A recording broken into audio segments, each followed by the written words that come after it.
6 games to go. What's the message now to players? Is it to try and play for the badge, play for pride, reach that magical 50 points, I guess it is now, so it's not the worst record in Premier League history for Chelsea. What do you say to them is the target now?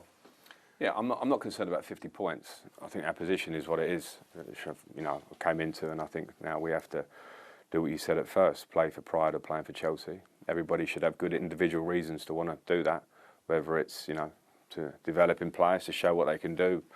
Players that might not be here next year, if that's a reality because the squad's big, then show what they can do. So that's all I ask for in that term, is to prepare and train well, be ready to play, and show the pride that every Chelsea player should have. So I think that message is pretty easy. It's obviously when you're not winning games, and I've come in fresh, but that's been a longer period for the team of that kind of feeling. They're words that aren't always actions. They have to relate to actions. So it has to be go out and show. And we speak about that a lot with the players.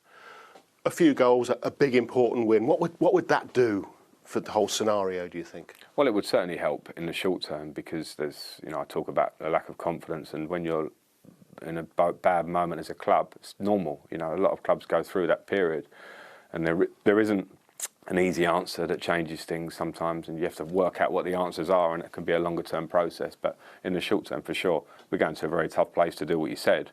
So first thing we have to do is consider, can we have a performance and an intensity about us that will match Arsenal? And then we'll see. But of course, if we were to get something positive there, then that helps with the game coming up, because we're looking for that positive moment. You knew the situation the club and the squad was in when you came, but is it actually turning out to be worse than you thought? Well, I think I knew the challenges, but you can never gauge them until you enter the building and feel it and see the challenges ahead. And there are a lot. There's no doubt about that. I didn't set a marker of what I thought there would be, but there are a lot of challenges in terms of, and my job here really is the squad and to try and work on that. But you have to see them players are a bit low. You start to speak to them, you understand the reasons why. You also see what their training levels are like and things that you think maybe should be higher. And I've seen some of those as well, because they relate to match players. It's always been the case in football and always will be.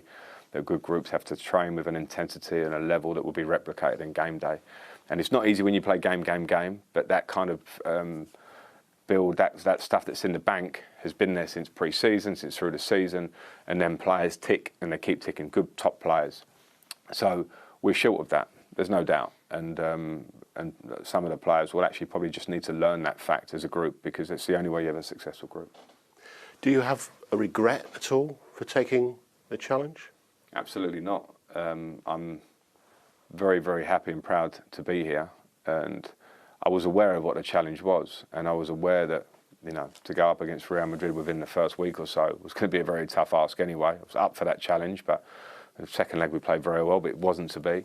I was aware of the games coming early, what effect can you have with minimal days training. So I think where I was aware of it and how attached I feel to this club, it was never a problem for me. And I think now we're very sensationalist on the outside. People look and want to question, go one side on the other.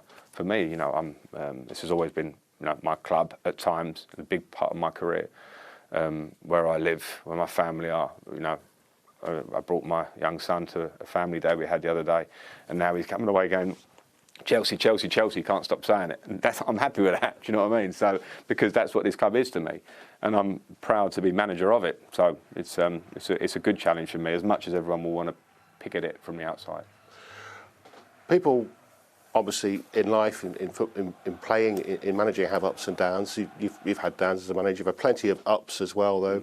Getting Derby to the playoff final, the problems they turned out in the end to have, getting Chelsea despite a transfer embargo into the Champions League, out of the group stages of the Champions League, saved Everton from relegation. Do you feel that this is damaging your reputation in any way, this spell at Chelsea? I don't know, because people, I think about that stuff a lot, and I'm not here to reel out what you just reeled out, but I feel it because I went to Derby and it was a version of success, nearly.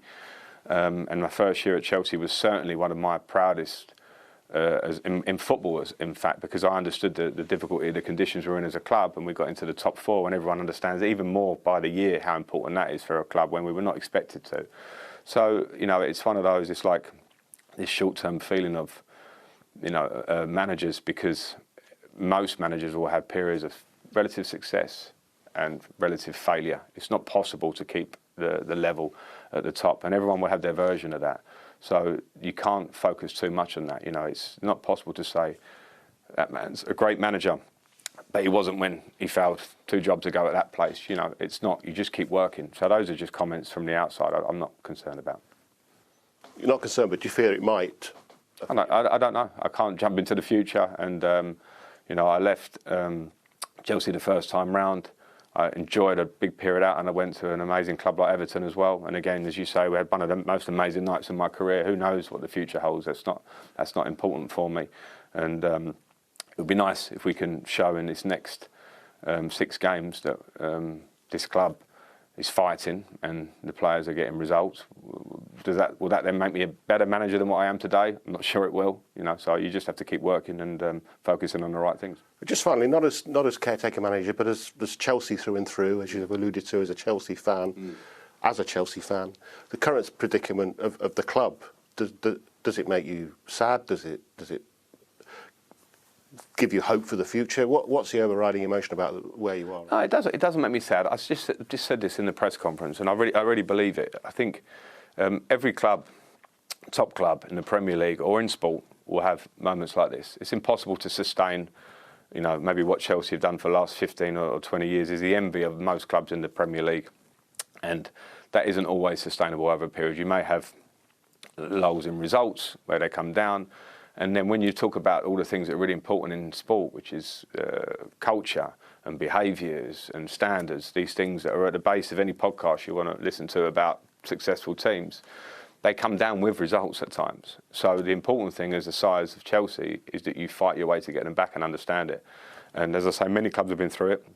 This has been a period for the club, maybe this season, maybe the back end of last, I don't know what, where those things have sort of dropped. But this club will be back because of the size of it. And I'm also aware that the intentions of the people that are in charge and that are working all the way down are to get this club back. And as I say, many clubs have been there. We're in our moment and we'll certainly come back. But there's a lot of hard work to do in that period. So no quick fix?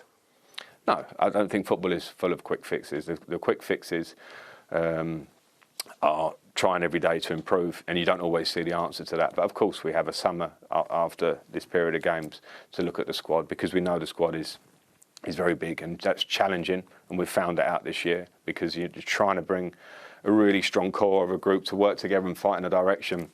And if everybody's fit here at the moment, there's 8 or 9 players that are probably not coming to the game, and that's challenging to bring it together. But I think the club are aware of that, and I'm sure they'll find the right remedy moving forward to get it in a better position. And then, as I say, because of the intentions and because of the power of Chelsea as a club, I believe it will be back. We just need to work towards it.